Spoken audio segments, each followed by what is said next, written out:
ఈరోజు కాంగ్రెస్ పార్టీ తరఫున మహిళల యొక్క రక్షణ, శాంతి భద్రతల పర్యవేక్షణ, ఈ మధ్యకాలంలో రాష్ట్రంలో జరుగుతున్న వివిధ సంఘటనల మీద వివిధ రాజకీయ పార్టీలు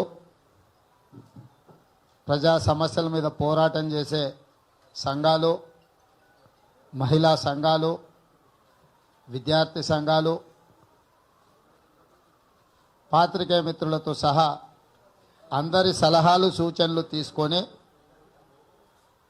నేటి చర్చ రేపటి తెలంగాణకు ఒక దిక్సూచి కావాలని చెప్పి మనందరం కూడా ఇక్కడ అఖిలపక్ష సమావేశాన్ని ఏర్పాటు చేసుకోవడం జరిగింది. ఈ సమావేశానికి ప్రొఫెసర్ కోదండరామ్ గారు, హరగోపాల్ సార్ గారు,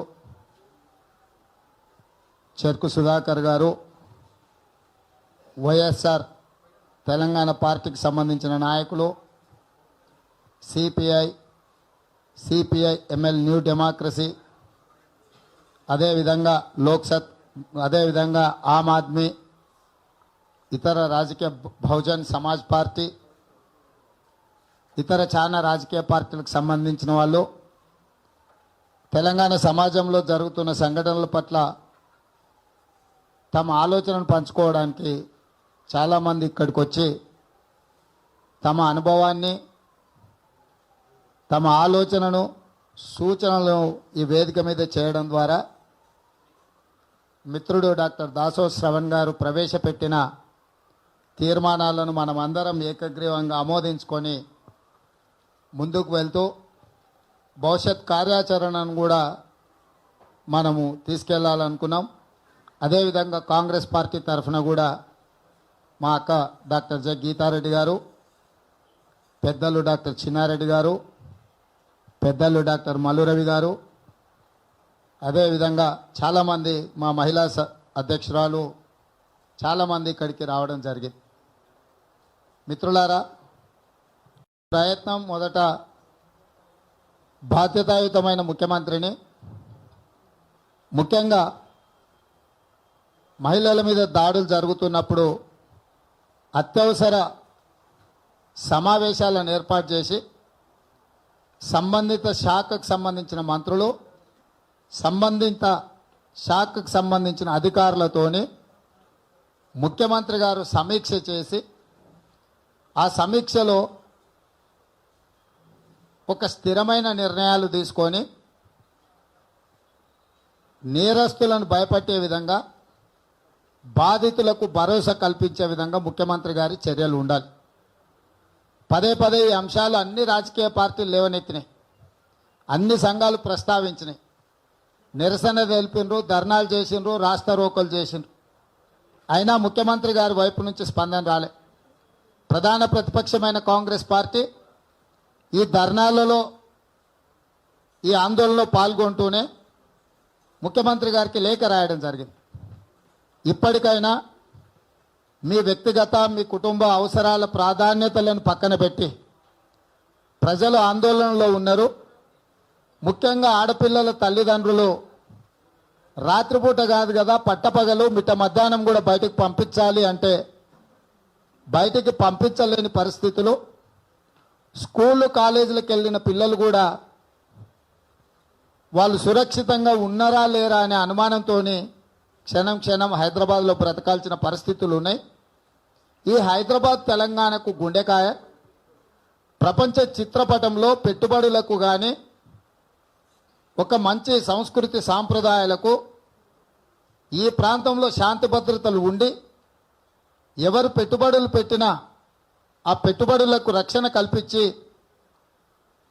ఈ రాష్ట్ర ఆదాయాన్ని పెంచుకోవడానికి లక్షలాది మంది తెలంగాణ యువకులకే కాదు, ఈ దేశం ఇతర దేశాలలో చదువుకున్న చాలామంది యువకులకు ఉద్యోగ ఉపాధి అవకాశాలు కల్పించగలిగిన హైదరాబాద్లో శాంతి భద్రతలు అత్యంత ప్రాధాన్యతతో కూడుకున్న అంశంగా మీరు పరిగణలోకి తీసుకొని తక్షణమే మంత్రులు అధికారులతో సమీక్ష చేసి ఆ తర్వాత ప్రతిపక్షాలను, ప్రజా సంఘాలను, మహిళా సంఘాలను, పౌర సమాజంలో పౌరుల యొక్క హక్కుల కోసం కొట్లాడుతున్న వాళ్ళని పిలిచి ముఖ్యమంత్రి గారిని స్వయంగా వాళ్ళందరి అభిప్రాయాలు తీసుకొని ఆ అభిప్రాయాలు, సూచనలు సహేతుకమైన వాటిని ప్రభుత్వం పరిగణలోకి తీసుకొని పరిపాలనలో వాటిని అమలు చేయాల్సిందిగా ముఖ్యమంత్రి గారికి పదే పదే ప్రధాన ప్రతిపక్ష పార్టీ అయిన కాంగ్రెస్ పార్టీ అధ్యక్షుడిగా, బాధ్యత కలిగిన పార్లమెంట్ సభ్యుడిగా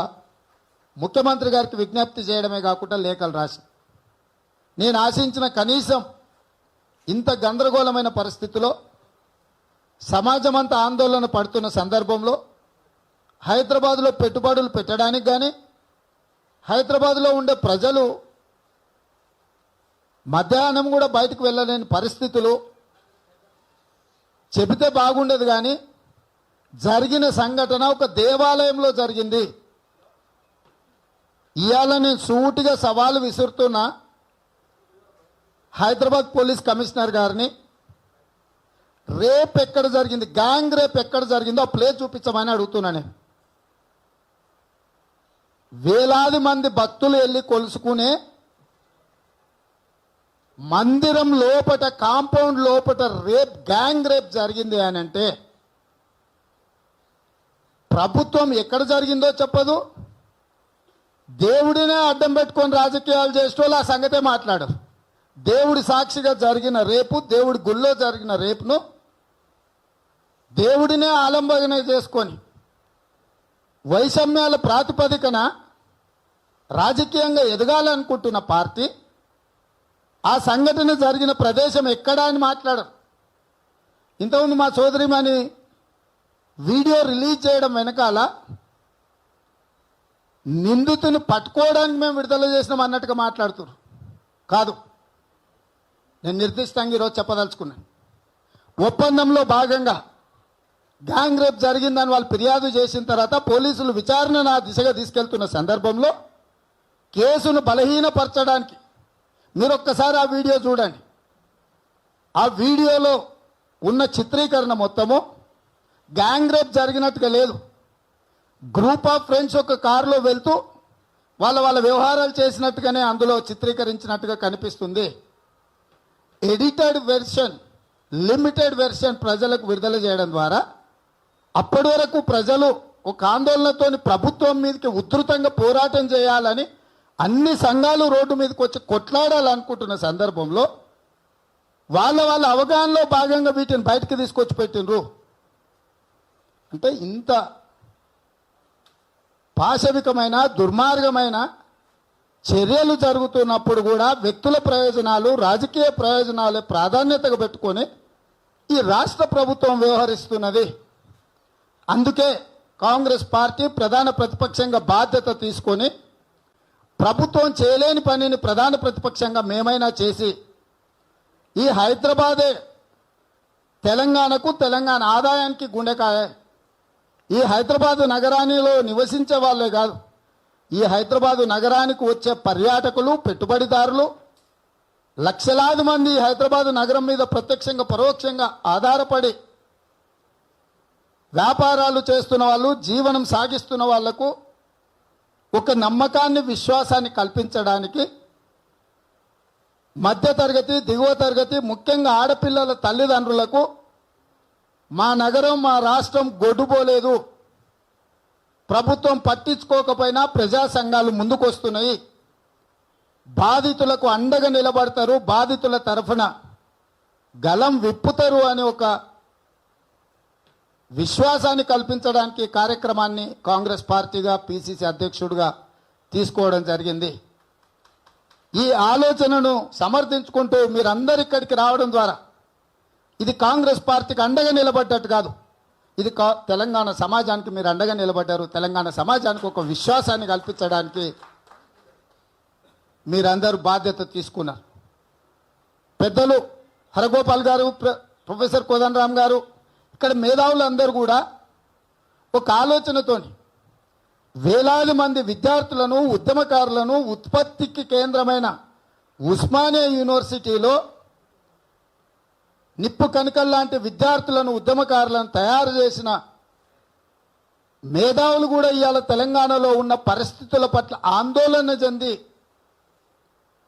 ఇక్కడికి వచ్చి తమ ఆలోచనలు పంచుకున్నారంటే తెలంగాణలో ఎలాంటి పరిస్థితులు ఉన్నాయో సమాజం అంతా కూడా ఆలోచన చేయాలి.